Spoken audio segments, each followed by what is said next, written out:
श्री महर्षि पतंजलि के द्वारा विरचित योग सूत्र।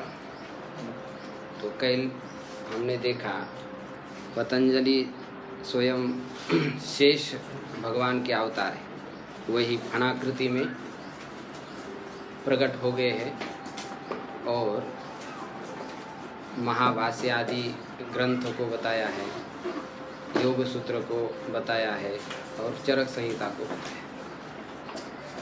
तो उनका स्वरूप कैसा है, उनके स्वरूप का चिंतन करने के लिए 2 श्लोक है, उसका सरलार्थ मैं बताता हूँ।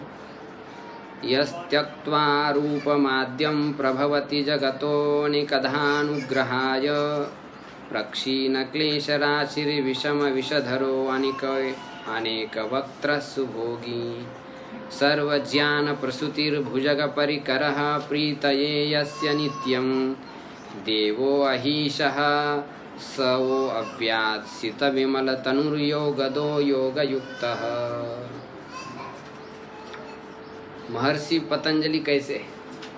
यस्त्यक्त्वा रूपम आद्यम, जिन्होंने अपना शेष रूप का त्याग कर दिया है और त्याग करके अपने ही अंश से उससे विभक्त होकर के लोगों के ऊपर अनुग्रह करने के लिए बलराम के रूप में, लक्ष्मण के रूप में प्रकट हो गए। तो ऐसे वे शेष भगवान जो जीवों के ऊपर अनुग्रह करने के लिए अनेक रूप धारण करते हैं। प्रक्षेण क्लेश राशि, जिनके अंदर संपूर्ण क्लेश की जो राशि है वो समाप्त हो गई है। आकृति देवता की है लेकिन ऊपर जो सिर है वह सर्प का है, फणा के रूप में ऊपर दिखाई देता है, ऐसी उनकी आकृति है।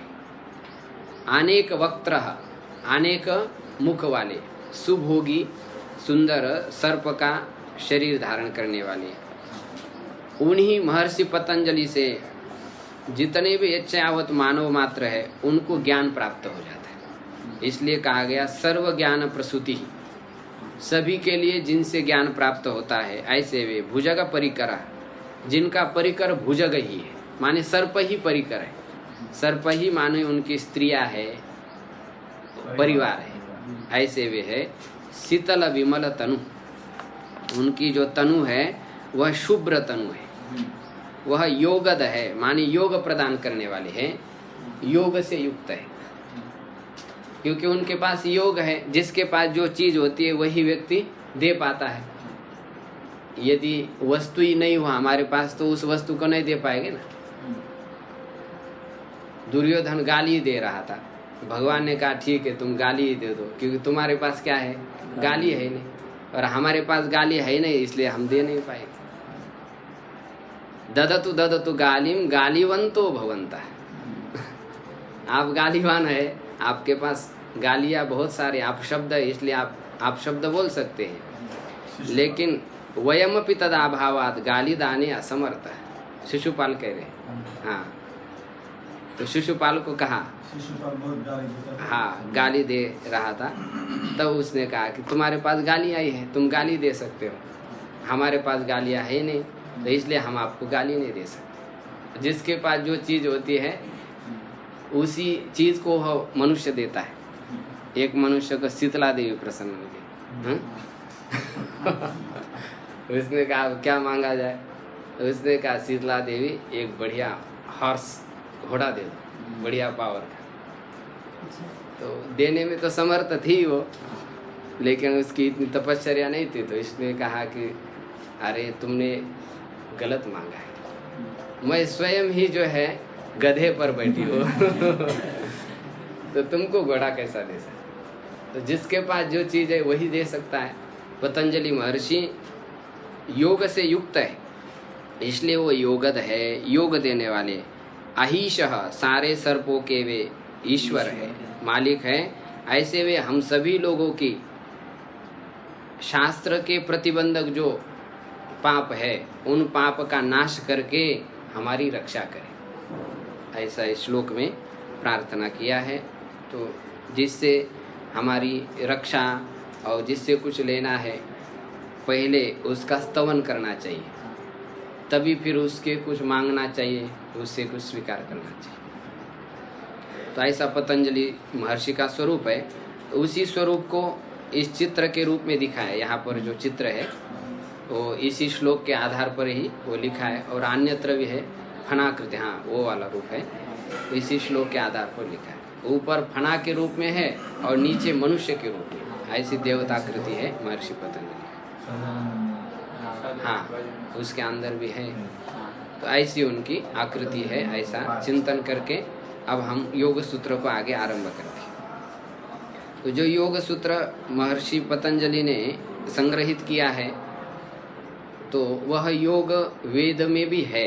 इसके लिए कल भी हमने एक प्रमाण बताया था। कठोपनिषद में विशेष एक मंत्र आता है, ताम योगमिति मन्यन्ते स्थिराम इंद्रिय धारणाम अप्रमत्तस्तदा भवति योगो ही प्रभवाप्ययो। कठोपनिषद में ये योग का स्वरूप बताया कि संपूर्ण इंद्रियों को स्थिर कर लेना, इसको ही क्या कहते हैं, योग कहते हैं। यहाँ पर भी योग की यही परिभाषा है। इस योग सूत्र के अंदर राजयोग को बताया है। और राजयोग कहते किसको है, यथा आकाशे भ्रमण वायु आकाशे व्रजते स्वयं तथा आकाशे मनोलीनम राजयोग क्रियामतम। जैसे आकाश में वायु घूमता है और घूम घूम करके किस में लीन हो जाता है, आकाश में ही लीन हो जाता है। इसी प्रकार ये जो मन है यह बहुत घूमता है, चंचल है। तो इस चंचल मन को योगिक क्रिया के द्वारा आत्मस्वरूप में ही लीन किया जाता है। इसी प्रक्रिया को क्या कहते हैं, राजयोग कहते हैं। ऐसी योगेश्वर उदय ग्रंथ में व्याख्या बताई है। तो ये राजयोग का संकलन किया है। तो उसमें प्रथम सूत्र हमने देखा था, अथ योगानुशासनम। अथ शब्द का अर्थ यहाँ पर क्या किया है, आरंभ किया। अथ इति अधिकारार्थ, ऐसा बताया। ब्रह्म सूत्र में और पूर्व मीमांसा में अथ शब्द का अर्थ आनंतर्य है। अथा तो ब्रह्म जिज्ञासा, अथ का अर्थ साधन चतुष्टय संपत्ति अनंतरम। ब्रह्मणः जिज्ञासा, ब्रह्म की जिज्ञासा करनी चाहिए, अर्थात श्रवण मनन निधि ध्यान करनी चाहिए। साधन चतुष्टय न होने पर, ब्रह्म विचार करने पर भी उस ब्रह्म के बारे में कुछ पता नहीं चलता है। जब आग ही नहीं है तब तो फिर खिचड़ी कैसी बन पाएगी, हैं? बाकी सब सामग्री है लेकिन आग ही नहीं। तो साधनों में से सब साधन चाहिए, तभी फिर आगे कुछ बन पाता है। एक भी साधन कम हो तो आगे कुछ बन नहीं पाता है। ऐसे ब्रह्म विचार साधन संपत्ति अनंतर ही करने से विशेष लाभ होता है, अन्यथा केवल वो एक टाइम पास हो जाता है, उसके विशेष लाभ नहीं होता। तो वहाँ अनंतर्यार्थ लिया है। कई जगह पर प्रश्नार्थ में होता है, कई जगह पर समुच्चयार्थ में, तपार्थ में, ऐसे कई उसके अर्थ होते हैं। तो यहाँ आनंद प्रारंभ अर्थ में लिया है। तो प्रारंभ अर्थ में होने पर भी वो मंगल का भी वाचक है। हाँ, लक्षणा से व्यंजना से वो मंगलता का भी सूचक है, किंतु यहाँ मुख्य रूप से उसका वाच्यार्थ आरंभ अर्थ लिया गया है। अथ शब्द का अर्थ समझ आ गया। इसके बाद योगानुशासनम को समझा रहे। योगानुशासनम, योगस्य अनुशासनम इति योगानुशासनम, अनुशास्यति इति अनुशासनम। जिसके द्वारा शासन किया जाता है उसको क्या कहते हैं, अनुशासन। जिसके द्वारा कुछ सिखाया जाता है उसको कहते हैं अनुशासन। पहली जो बात सिखाई गई है उसी को ही जो सिखाया जाता है उसको क्या कहते हैं, अनुशासन। महर्षि पतंजलि पहले ऋषियों के द्वारा संग्रहित जो योग है उसी को सिखा रहे हैं, कोई नए को नहीं सिखा रहे। इसलिए ये अनुशासन है। अनुशासनम का अर्थ शास्त्रम, ये शास्त्र है, योग का शास्त्र है। तो शास्त्र का अर्थ क्या होता है, शासनात् शास्त्र, शास्ति इति शास्त्र। जो मनुष्य के कर्तव्य अकर्तव्य का बोध करा करके शासन करता है अथवा मनुष्य की रक्षा करता है, उसको क्या कहते हैं, शास्त्र कहते हैं। तो ये ऐसा शास्त्र है जिस योग को हम इसके माध्यम से समझ करके उसके फल को प्राप्त कर लेते हैं। ऐसा ये शास्त्र है। शास्त्र का अर्थ ही होता है एक प्रयोजनम उद्देश्य, आशेषार्थ प्रतिपादकत्व शास्त्रत्व, एक प्रयोजन को उद्देश्य करके आशेषार्थ का प्रतिपादक जो होता है उसको क्या कहते हैं? शास्त्र। एक लक्ष्य है हमारा समाधि, समाधि को प्राप्त करने से ही हम सारे कर्म बंधनों से मुक्त होकर के आत्मस्वरूप का साक्षात्कार कर पाते हैं। ये प्रयोजन है। उसके लिए जितने साधन सामग्री है उन सभी साधन सामग्री का विस्तार से वर्णन जो शास्त्र करता है, ऐसे ग्रंथ को ही क्या कहते हैं? शास्त्र कहते हैं। तो ये ऐसा शास्त्र है, इसी शास्त्र का भी आरंभ हो गया है, ऐसा शिष्य के द्वारा समझना चाहिए। सरल अर्थ समझ गए, अब उसकी व्याख्या कर रहे हैं, क्योंकि ये भाष्य लिखा जा रहा है व्यास महर्षि के द्वारा। भाष्य का मतलब ही होता है सूत्रार्थो वर्णेते यत्रे पदम सूत्रानुसारी, जहाँ पर सूत्रार्थ कहा जाता है, फिर जो पद आते हैं उसकी व्याख्या की जाती है। अब प्रत्येक पद की व्याख्या कर रहे हैं। योग किसको कहते हैं? योगः समाधि ही। भाष्य पर ध्यान रखें, योग का क्या अर्थ है? समाधि। समाधि अर्थ है। सम आंग दुधाय धारण धातु से ये समाधि शब्द बनता है, उपसर्गे घोकी। सम्यक आधानम समाधि, सम्यक प्रकार की जो एकाग्रता है उसको क्या कहते हैं? समाधि कहते हैं। मन की चंचलता बहुत रहती है तो मनुष्य सूक्ष्म वस्तु को ग्रहण नहीं कर पाता है, और मन जब स्थिर हो जाता है तो वही सूक्ष्म वस्तु गृहीत हो जाती। दृश्यते त्वग्रया बुद्धिया सूक्ष्मया सूक्ष्मदर्शी भी। निर्मल और सूक्ष्म की हुई बुद्धि के द्वारा ही उस अतीन्द्रिय तत्व को ग्रहण किया जाता है। हम प्रायः स्थूल बुद्धि से सारे व्यवहार करते हैं, और आध्यात्म में कैसी बुद्धि चाहिए? सूक्ष्म बुद्धि चाहिए। स्थूल बुद्धि के लिए व्यवहार ठीक है, लेकिन आध्यात्म के लिए कौन सी बुद्धि चाहिए? सूक्ष्म बुद्धि चाहिए। उसके बिना उस अतीन्द्रिय तत्व को ग्रहण नहीं किया जा सकता। तो जब सूक्ष्म बुद्धि हो जाती है तभी समाधि की प्राप्ति हो जाती है। तो समाधि का मतलब क्या होता है? चित्त की उच्च कोटि की जो एकाग्रता है उसको क्या कहते हैं? समाधि कहते हैं। कितनी उच्च कोटि की एकाग्रता? जैसे एक नाड़ी परिशोधन करने वाले के लिए एकाग्रता अपेक्षित होती है। जो वैद्य लोग नाड़ी शोधन करके बताते हैं कि आपने कल ये खाया था, 4 दिन पहले ये खाया था, तभी इसके कारण आपको ये बीमारी हो, ये बीमारी है आपके। आए उसको बताना नहीं पड़ता है कि ये बीमारी हो गई तो क्यों हो गई, क्या हो। वो कहता है कुछ नहीं, केवल नाड़ी देखने दो। यहाँ पर हाथ रखता है, बराबर समझ लेता है, क्योंकि उसके अंदर समाधि के लिए जितनी आवश्यक एकाग्रता होती है उतनी एकाग्रता होती है। तो उतनी एकाग्रता हो तभी ही इस आत्म तत्व का साक्षात्कार होता है। तो इसलिए वो आत्म स्वरूप का साक्षात्कार करने के कारण ये समाधि साध्य है, प्रयोजन है मनुष्य का। तो योग शब्द का अर्थ यहाँ पर समाधि किया गया। वह जो प्रयोजनात्मिका संप्रज्ञात समाधि और असंप्रज्ञात समाधि, 2 प्रकार की समाधि है।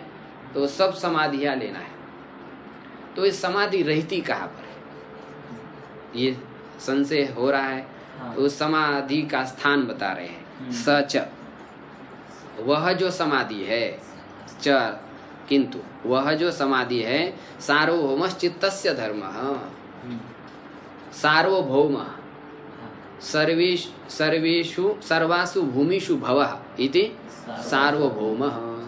पृथ्वी आदिभ्य अण प्रत्यय हो जाता है तद्धित से, माने सभी भूमि में होने वाला। भूमि का अर्थ खेत नहीं लेना है, अवस्था, सारे अवस्था में होने वाला वह समाधि है। वह चित्त का धर्म है। किसका धर्म है? चित्त का धर्म है। चित्त की जो सारी अवस्था है उसके अंदर वो समाधि रहती है। तो फिर ये शंका आ ही गई कि यदि चित्त का वह धर्म है, धर्म का मतलब क्या होता है? ध्रियते अनेनैति धर्मः, जिसके द्वारा धारण किया जाता है उसको क्या कहते हैं? धर्म कहते हैं। तो चित्त के द्वारा धारण किया जाता है, इसलिए वह चित्त का क्या हो गया? धर्म। तो फिर चित्त के सारे अवस्था में रहता है।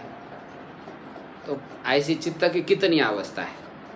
चित्त की यदि हम सुबह से लेकर शाम तक जीवन से लेकर मृत्यु पर्यंत विचार करें तो कितनी अवस्था होती है, तो उसको तो पूरी जिंदगी में भी विचार करने पर भी कोई समझ नहीं पाएगा।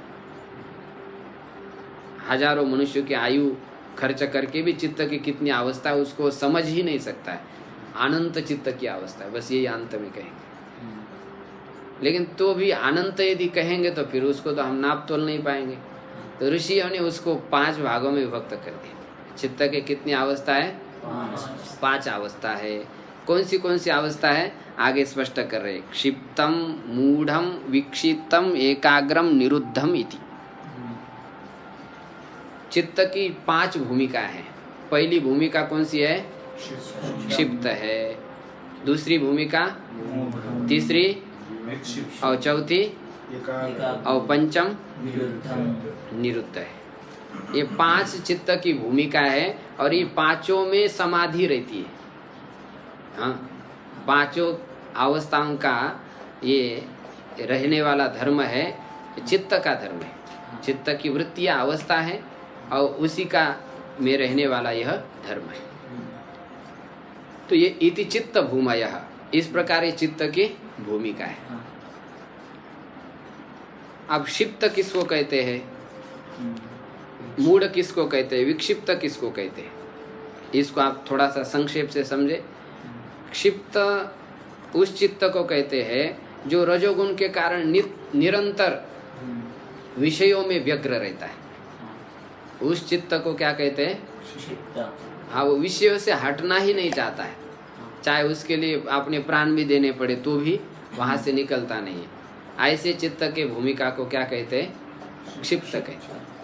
विषय तो समझते हैं ना, शब्द, स्पर्श, रूप, रस, गंध, ये विषय होते हैं जिससे मनुष्य बंधता है, उसको विषय कहते हैं। परमात्मा का चिंतन करने से बंधता नहीं है, इसलिए उसको विषय नहीं कहेंगे। उससे तो मुक्त हो जाता है, मतलब परमात्मा से अतिरिक्त जितने पदार्थ है उसमें जो फंस जाता है वह चित्त क्या है?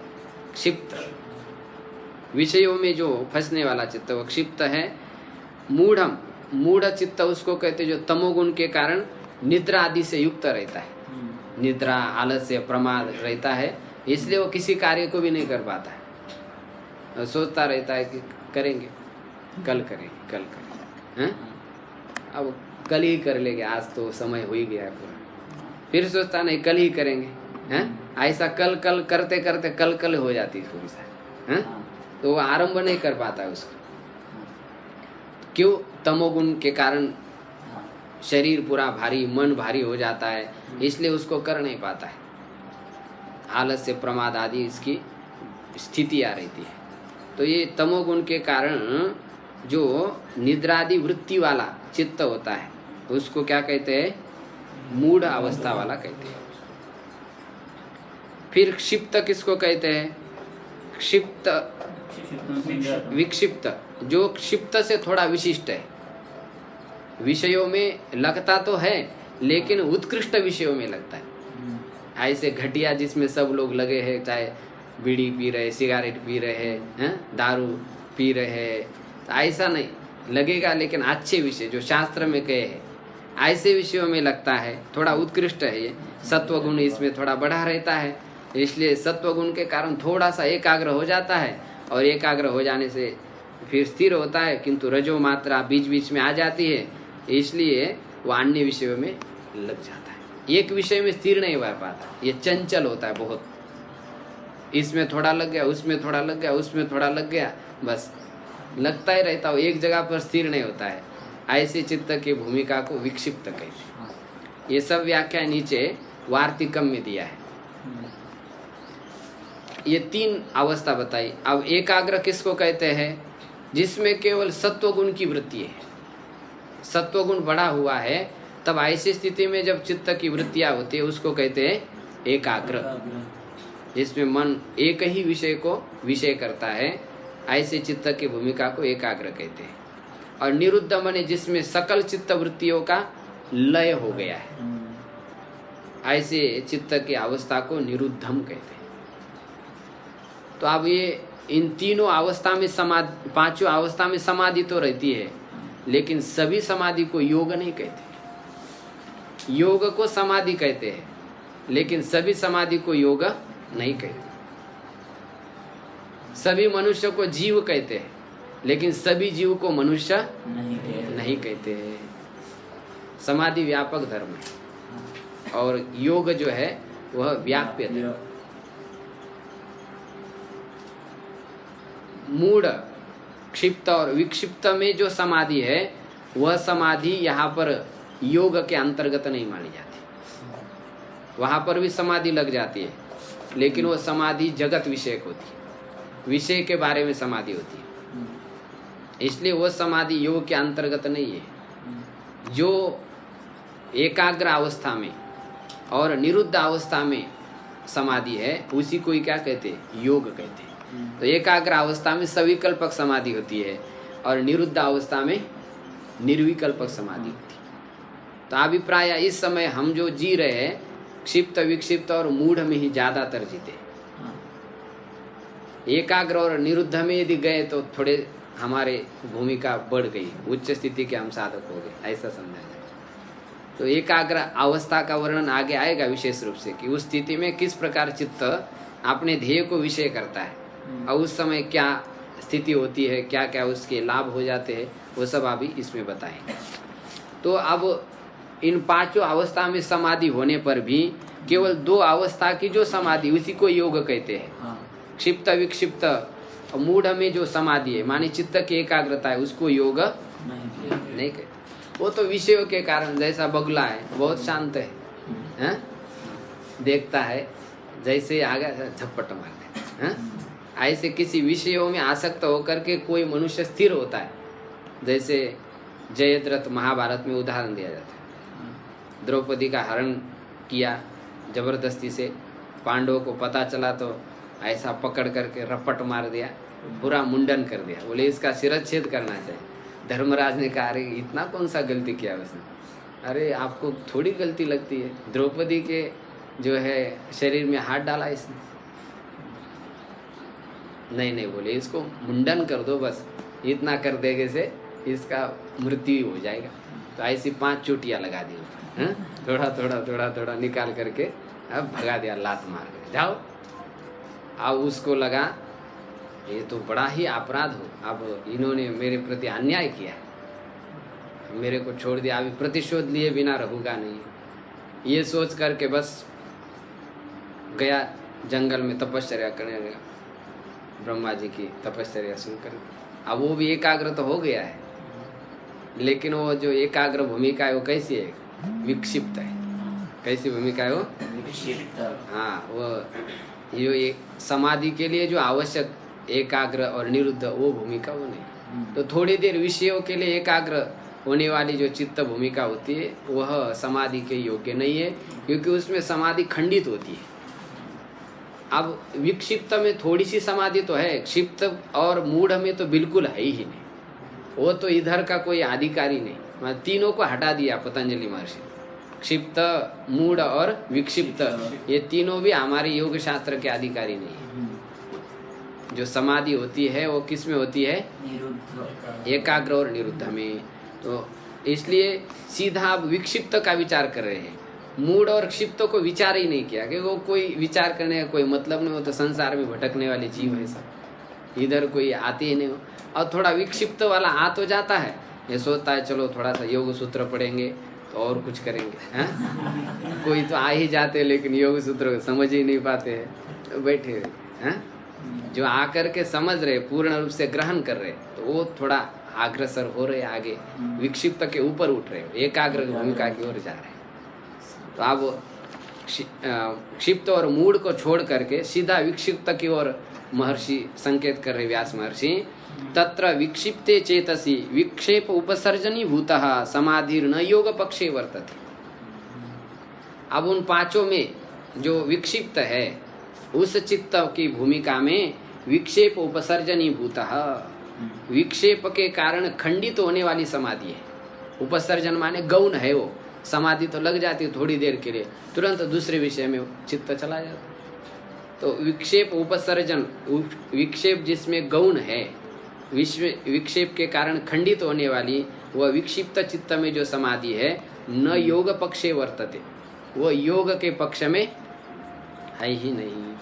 हाँ, तो क्षिप्त और मूढ़ को तो विचार ही नहीं करना है, उसको तो किनारा कर देना, उपेक्षा कर देना है। और विक्षिप्त वाला थोड़ा कभी एकाग्र हो जाता है, लेकिन वो भी फिर समाधि से च्युत हो जाता है। इसलिए ऐसे विक्षेप चित्त में होने वाली जो समाधि है वह रजोगुण के कारण खंडित हो जाती है, इसलिए वह योग के पक्ष में नहीं है। तो फिर एकाग्र चित्त जब हो जाता है तब उसके अंदर जो समाधि प्रकट हो जाती है, संप्रज्ञात समाधि, तब वो संप्रज्ञात समाधि क्या करती है उसको आगे महर्षि स्पष्ट कर रहे हैं। यस्तु एकाग्रे चेतसी सद्भूतम अर्थम प्रद्योतयति। किंतु जो समाधि, यह का अर्थ समाधि अथवा योग, जो योग एकाग्र चेतसी, एकाग्र चित्त की भूमिका में प्रकट हो जाता है, तब सद्भूतम अर्थम द्योतयति। सद्भूत जो अर्थ है, वास्तव अर्थ है, पारमार्थिक अर्थ है, उसी अर्थ को वो प्रकाशित करता है वह समाधि। वास्तविक अर्थ क्या है? आत्मा ही है, वही सदा रहने वाला है, उसका साक्षात्कार होते ही क्या हो जाता है? मन जो है सारे क्लेशों से मुक्त होकर के परमानंद का अनुभव करने लग जाता है। तो इसलिए उसका साक्षात्कार करना ही तो लक्ष्य है। तो सात्विक अवस्था में जब चित्त स्थित हो जाता है तो उस समय उसमें सद्भूत अर्थ का प्रद्योतन होता है, प्रकाश हो जाता है, अभिव्यक्त हो जाता है। उस सद्भूत अर्थ का वह साक्षात्कार करता है। श्नोति च क्लेशान, वह जो समाधि है वह क्लेशों का नाश कर देती है। अविद्या, अस्मिता, राग, द्वेष, इन क्लेशों का नाश कर देती है। कर्म बंधनानि श्लथयति, कर्म के जो बंधन है अविद्या, उसको शिथिल कर देती।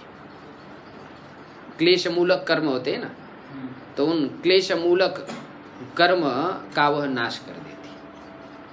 श्लथयति माने दग्ध करा देती है। जैसे बीज जल जाता है तो फिर आरोह का कारण नहीं हो जाता है, अंकुर उत्पादन का कारण नहीं होता है। ऐसे कर्म बंधन को यह एकाग्र अवस्था वाली समाधि शिथिल कर देती है, ढीला कर देती है। निरोधम अभिमुखम करोति, यह एकाग्र अवस्था वाली जो समाधि है वो निरोध को अभिमुख करती है। निरोध किसको कहते हैं? निर्विकल्प समाधि का नाम निरोध है। असंप्रज्ञात समाधि को क्या कहते हैं? निरोध कहते हैं। यानी उसमें सब प्रकार का क्या हो रहा है? निरोध हो रहा है। सारी चित्तवृत्ति लीन हो रही है, कोई चित्तवृत्ति वहां पर है ही नहीं। एकाग्र भूमिका में सात्विक वृत्ति है, लेकिन निरुद्ध अवस्था में वृत्ति नहीं, निर्वृत्तिक मन हो जाता है, केवल स्वरूप से रह जाता है, वृत्त्यात्मक नहीं रहता है। अभी जो हमारा चित्त है वह निरंतर क्या हो रहा है? वृत्ति के रूप में परिणत होता है। बहुत सारी वृत्तियां उसकी बनती रहती। यही वृत्तियां ही तो क्लेश कारक है, और यही वृत्तियां निरोध हो गई तो कोई क्लेश नहीं। लेकिन ये चित्त का ऐसा स्वभाव बन गया है कि वृत्ति के बिना रहता ही नहीं। जैसी एक वन्नी है, वह उष्णता के बिना नहीं रह सकती है, जल शीतलता के बिना नहीं रह सकता है, ऐसी ये चित्त भी जो है वृत्ति के बिना रह ही नहीं सकता। अब इस चित्त को वृत्ति से रहित बना देना है, यही योग का लक्ष्य है। तो एकाग्र अवस्था में जो समाधि वो क्या करती है? निर्विकल्पक समाधि को अभिमुख कर देती है, माने निर्विकल्प समाधि की ओर चली जाती है। जब सविकल्पक समाधि उत्पन्न हो जाती है तब वो निर्विकल्पक समाधि का द्वार खोल देती है। अभिमुखम करोति माने उसका द्वार खोल देती है। स संप्रज्ञातो योग इति आख्यायते, उसी को ही संप्रज्ञात योग कहा जाता है। ये संप्रज्ञात जो समाधि है वो एकाग्र अवस्था में होने के कारण ये ज्ञान स्वरूप है, और ज्ञान स्वरूप होने के कारण ज्ञान का क्या स्वरूप होता है? ज्ञानाग्नि सर्वकर्माणि भस्मसात् कुरुते अर्जुन। ज्ञान रूप अग्नि क्या करती है? सारे कर्म को भस्म कर देती। तो संप्रज्ञात अवस्था में ही क्लेश और कर्म बंधन वो सारे क्या हो जाते? ढीले हो जाते, शिथिल हो जाते। जैसे एक वृक्ष को जब काटते जाते धीरे धीरे क्या हो जाता है? ढीला हो जाता है। कोई बढ़िया खूंटे में किसी जानवर को बांध दिया है, अब वो इसके मारता रहता है तो थोड़ी देर में क्या हो जाता है? हाँ, ढीला हो जाता है, और ढीला होकर फिर निकाल देता। ऐसी ये सविकल्प समाधि ये कर्म बंधन क्लेश आदि को क्या करे? ढीला कर देती, ढीला होते निर्विकल्प समाधि में, फिर और कुछ भी नहीं शेष रहेगा।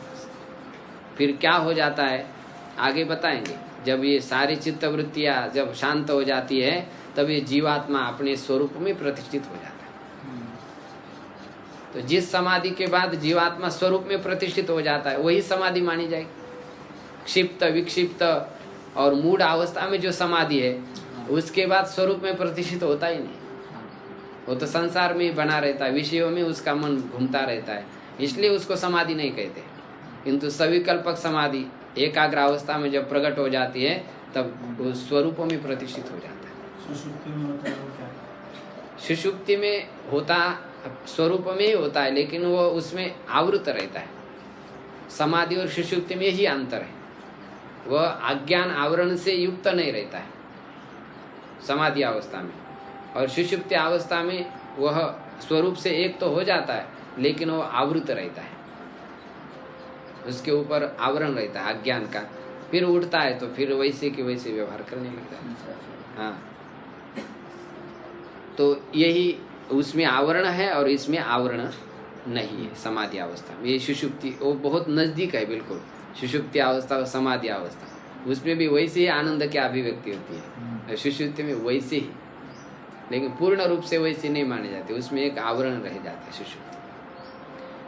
तो ससंप्रज्ञात उसको संप्रज्ञात योग कहा जाता है। संप्रज्ञात का सम्यक प्रज्ञायते साक्षात क्रियते ध्येयम अस्मिन् इति संप्रज्ञात, जिसमें अच्छी प्रकार से ध्येय का साक्षात्कार किया जाता है, उस समाधि को क्या कहते हैं? संप्रज्ञात।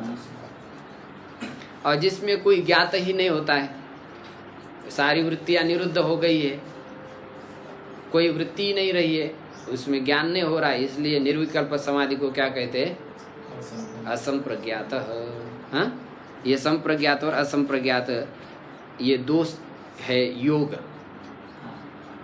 योग से अनुशासन माने इसी संप्रज्ञात और असंप्रज्ञात का ही हम अभी अनुशासन कर रहे हैं, उपदेश कर रहे हैं।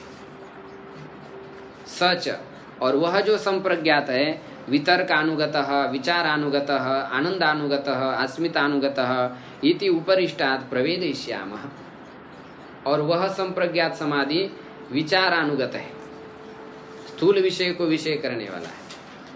विचारानुगत सूक्ष्म विषय को विषय करता है, आनंदानुगत स्वतःस्फूर्त आनंद को विषय करता है, और अस्मितानुगत ये एकाकार ज्ञान को विषय करता है। बुद्धि और आत्मा की जो एकता है उस एकता को विषय करता है। तो ऐसी 4 प्रकार की समाधि है संप्रज्ञात समाधि।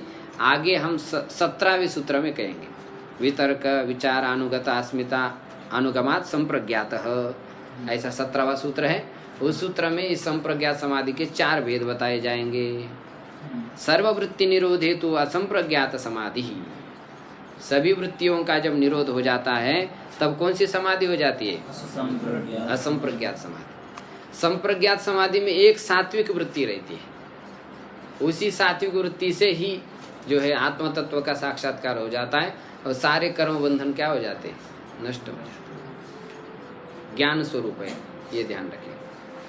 तो इस प्रकार अभी पहले सूत्र का पूरा भाष्य हो गया है। द्वितीय सूत्र की भूमिका दे रहे हैं। तस्य लक्षण अभिदित्सया इदम सूत्रम प्रवभृते। तस्य लक्षण अभिदित्सया, तस्य का अर्थ योगस्य, वो जो पूर्व में कहा गया योग है माने समाधि है, तो उसके लक्षण के अभिदित्सया, लक्षण के कहने की इच्छा से इदम सूत्रम प्रवभृते, यह सूत्र अभी प्रवृत्त हो रहा है। ववृते ववृताते ववृतिरे, ववृति से ववृ वव्रे, हाँ ववृते ववृत्ति वह ववृत्ति, लीट लकार आरंभ कर रहे हैं। प्रकर्षेण ववृत्ति, प्रकर्ष रूप से अभी आरंभ कर रहे हैं।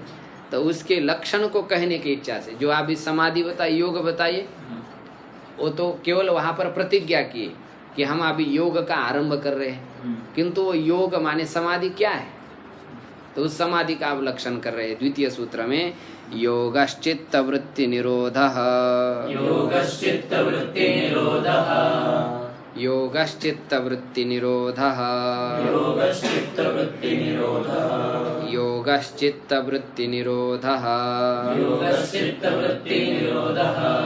योगः योगः किं चित्तवृत्तिनिरोधः चित्तस्य वृत्ति इति चित्तवृत्ति चित्तवृत्तीनां निरोधः इति चित्तवृत्तिनिरोधः चित्तवृत्तियों के निरोध को योग कहा जाता है। चित्तवृत्तियों का निरोध का मतलब नाश, यह अर्थ नहीं लेना है। निरोध का अर्थ लय। चित्तवृत्तियों के लय को क्या कहते हैं? समाधि कहते हैं, योग कहते हैं। ये सरल अर्थ हो गया। अब चित्त क्या है, चित्त की वृत्ति क्या है, निरोध क्या है, इन सब बातों को विशेष करके आप भाष्यकार समझा रहे हैं। चित्त वृत्ति का निरोध जब कहेंगे ना, तब तो यह निरोध क्षिप्त विक्षिप्त मूढ़ में भी है।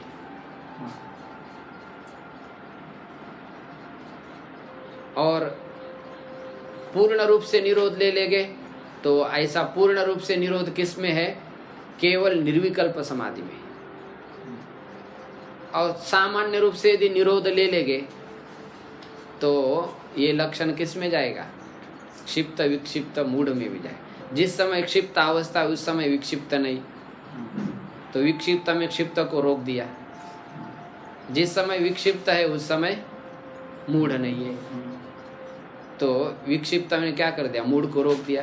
तो एक दूसरी वृत्ति क्या कर रही? रोक रही है। तो उस वहां पर भी चित्त वृत्ति का निरोध है, उसको भी चित्त समाधि कहना पड़ेगा। और यदि आप संपूर्ण रूप से चित्त वृत्ति का निरोध कहते हैं, तब तो केवल असंप्रज्ञात समाधि को ही योग कहना पड़ेगा, क्योंकि सविकल्पक समाधि में एक सात्विक की वृत्ति बनी रहती है, तो संप्रज्ञात को योग नहीं कह सकते। ये आपत्ति आ रही है। इसलिए यहाँ पर आप ध्यान देंगे, महर्षि ने क्या कहा है? चित्त वृत्ति निरोध। चित्त वृत्ति के निरोध को योग कहते हैं। आप संप्रज्ञात समाधि में भले ही चित्त वृत्ति का संपूर्ण रूप से निरोध नहीं है, किंतु राजसी और तामसी वृत्ति का क्या है? निरोध है। ऐसा कहा क्या महर्षि ने कि सर्व चित्त वृत्ति नाम निरोधः? ऐसा सूत्र में कहा है क्या? नहीं। केवल कहा चित्त वृत्ति नाम निरोध। चित्त वृत्ति का निरोध होना चाहिए। तो एकाग्र अवस्था में राजसी और तामसी वृत्ति का क्या है? निरोध है। सात्विक एक वृत्ति होने पर भी कोई दिक्कत नहीं, निरोध तो है कि नहीं उसमें। और क्षिप्त विक्षिप्त मूढ़ वो तो योग के पक्ष में है ही नहीं, इसलिए उसको नहीं ले सकते। तो चित्त वृत्ति निरोध केवल एकाग्र अवस्था में है और निरुद्ध अवस्था। तो एकाग्र अवस्था में कौन सी समाधि होती है? सविकल्प संप्रज्ञात समाधि, सबीज समाधि। और निरुद्ध अवस्था में कौन सी समाधि होती है? निर्बीज समाधि, निर्विकल्प समाधि, असंप्रज्ञात समाधि। ये सब पर्यायवाचक शब्द ध्यान रखें। बाद में तो और कठिन शब्द है, शब्दानुविद्ध, शब्दानुविद्ध, ऐसे शब्द बहुत पारिभाषिक शब्द आते हैं। तो यहाँ पर चित्त वृत्ति का निरोध दो ही अवस्था में है और दो ही अवस्था में समाधि है। तो समाधि का लक्षण हो गया योगश्च चित्त वृत्ति निरोध। देखिए अभी वही यहाँ पर आप भाष्यकार शंका उठा करके समाधान दे रहे। सर्व शब्द अग्रहणात् संप्रज्ञातोपयोग इति आख्यायते। यदि चित्त वृत्ति का निरोध कहेंगे तो फिर संप्रज्ञात अवस्था में, एकाग्र अवस्था में सकल चित्त वृत्ति का निरोध है ही नहीं, तो उसमें लक्षण नहीं जाएगा। तो कौन सा दोष आ जाएगा? अव्याप्ति दोष आ जाएगा। लक्षण यदि लक्ष्य में न जाए तो कौन सा दोष आ जाता है? अव्याप्ति। एक देश में जा रहा है, एक देश में जा रहा है, एक देश में नहीं जा रहा है, एक देश में जा रहा है। निर्विकल्प में तो जा रहा है लेकिन सविकल्प में नहीं जा रहा है, तो अव्याप्ति दोष आ जाएगा। तो इसलिए कह रहे हैं कि हमने यहाँ पर सर्व शब्द का ग्रहण नहीं किया है, सर्व चित्त वृत्ति का निरोध नहीं कहा है, केवल चित्त वृत्ति का निरोध कहा है। तो एकाग्र अवस्था में राजसी और तामसी चित्त वृत्ति का निरोध है, तो इसलिए उसको भी समाधि कहेंगे। सर्व शब्द अग्रहणात् संप्रज्ञातोपि योगः। सर्व शब्द न ग्रहण करने से संप्रज्ञात को भी योग कहा जा सकता है। यदि सर्वचित्त वृत्ति कह देते तब तो फिर संप्रज्ञात को योग नहीं कहा जा सकता, क्योंकि उसमें सात्विक वृत्ति है। तो चित्त वृत्ति का निरोध कहा। अब चित्त को समझाना पड़ेगा।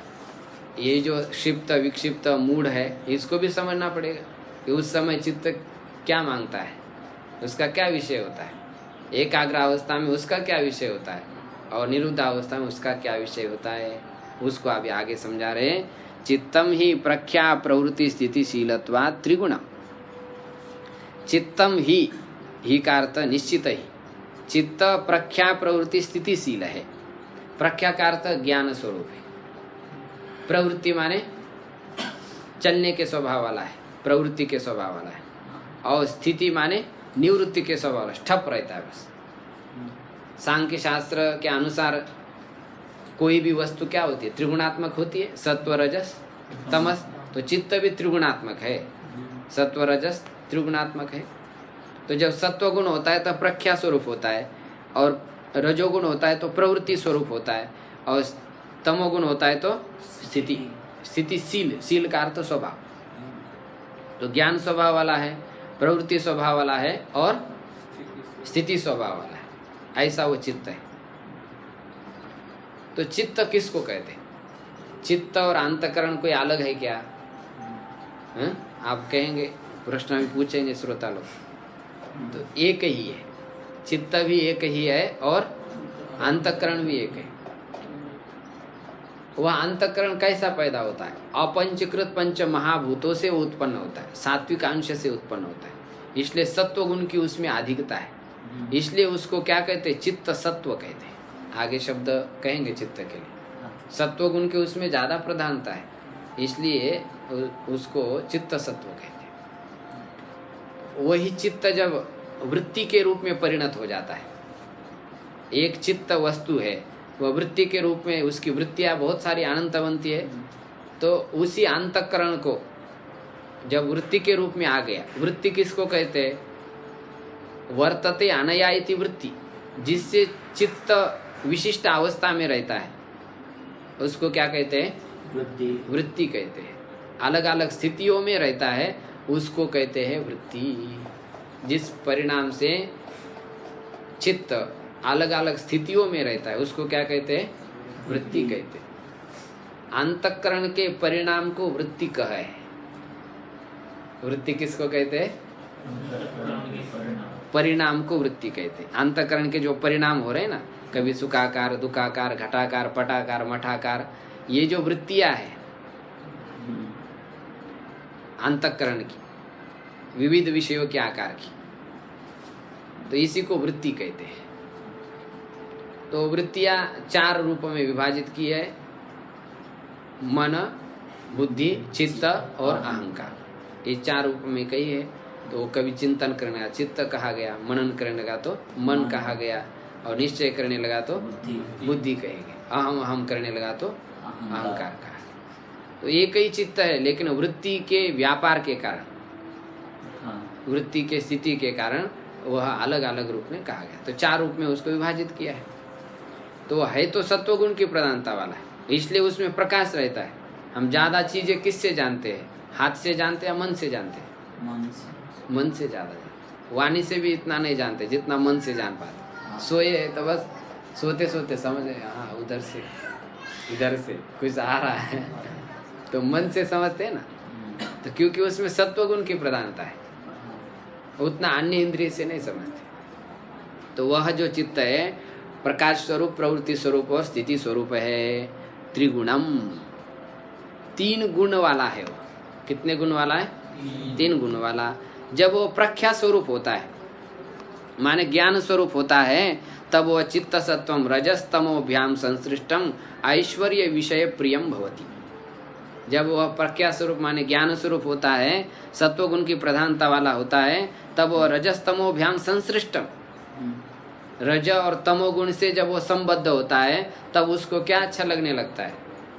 ऐश्वर्य विषय प्रियम भवति। ऐश्वर्य और विषय उसको क्या लगते हैं? प्रिय लगते हैं। बढ़िया ऐश्वर्य मिला तो ठीक है, बढ़िया विषय मिला तो ठीक है, नहीं तो फिर सब बेकार है, जीना ही बेकार है, ऐसा कहते हैं। तो ऐश्वर्य और विषय प्रियता वाला वह प्रकाश स्वरूप चित्त जब रजोगुण और तमोगुण से संश्लिष्ट होता है तब कहा जाता है। यही चित्त की क्षिप्त अवस्था है।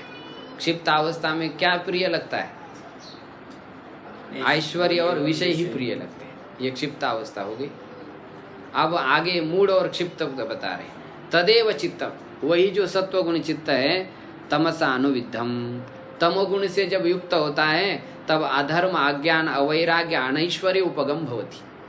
तब उस समय वह चित्त अधर्म, उसको धर्म अच्छा नहीं लगता है, शास्त्र विहित क्रिया अच्छी नहीं लगती है, अवैराग्य माने वैराग्य का अभाव होता है, अनैश्वर्य माने उसको ऐश्वर्य भी अच्छा नहीं लगता है। तो तमोगुण से जब विद्ध रहता है, संबद्ध रहता है, तब अधर्म, अज्ञान, अवैराग्य और अनैश्वर्य से युक्त होता है, माने उसकी ओर चला जाता है। उसको अधर्म अच्छा लगता है, अज्ञान ही अच्छा लगता है, अवैराग्य अच्छा लगता है और अनैश्वर्य अच्छा लगता है, दरिद्रता अच्छी लगती है उसको। जब वह मूढ़ और क्षिप्त अवस्था में होता है, इसमें इस पंक्ति में मूढ़ और क्षिप्त अवस्था को बताया। तदेव चित्तम, वही जब चित्त प्रक्षीण मोहावरण सर्वतः प्रद्योतमानम अनविद्धम रजो मात्रया धर्म ज्ञान वैराग्य ऐश्वर्यगम भवति। वही चित्त में से जब मोह आवरण क्षीण हो जाता है तब सभी ओर प्रकाश युक्त होकर के रजो मात्रा के कारण धर्म ज्ञान वैराग्य ऐश्वर्य उपगम भवति। रजोगुण की थोड़ी सी मात्रा उसमें आ जाती है, तब उस समय धर्म, ज्ञान, वैराग्य और ऐश्वर्य उसको अच्छा लगता है। ये विक्षिप्त अवस्था है चित्त की। अब उसके बाद आगे एकाग्र अवस्था कैसी है? तदेव रजोलेश मलापेतम, जब वो रजलेश से भी रहित हो जाता है तब स्वरूप प्रतिष्ठम सत्व पुरुष अन्यता ख्याति मात्रम, तब वो स्वरूप प्रतिष्ठ हो जाता है। सत्व पुरुष अन्यता ख्याति, सत्व माने बुद्धि, पुरुष माने आत्मा, उसके भेद ज्ञान से युक्त होता है। आत्मा अलग है और बुद्धि अलग है, इसको इस भेद ज्ञान को कहते हैं सत्व पुरुष अन्यता ख्याति। इस योग शास्त्र का पारिभाषिक शब्द है। आत्मा और बुद्धि के भेद के ज्ञान को क्या कहते हैं? सत्व पुरुषान्यता ख्याति मात्रम धर्म मेघ ध्यान उपगम भवति। धर्म मेघ समाधि से वो युक्त हो जाता है।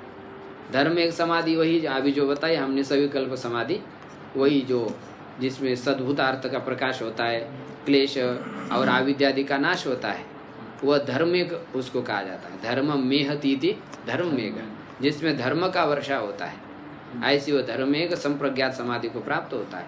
तत्परम प्रसंख्यानम इति आचक्षते ध्यायिनः, उसी को ही परम प्रसंख्यान कहते हैं। ध्यान करने वाले योगी लोग उसको अपनी भाषा में क्या कहते हैं? परम प्रसंख्यानम, पर प्रसंख्यानम। तत्परम माने उत्कृष्ट, प्रसंख्यान है, ऐसा ध्यान करने वाले लोग कहते हैं। तो इसके बाद अब यहाँ तक हमने संप्रज्ञात समाधि की अवस्था वाला चित्त देखा है। जब क्षिप्त अवस्था में कैसा होता है, मूढ़ अवस्था में कैसा होता है, विक्षिप्त अवस्था में कैसा होता है और एकाग्र अवस्था में कैसा होता है, ये देखा।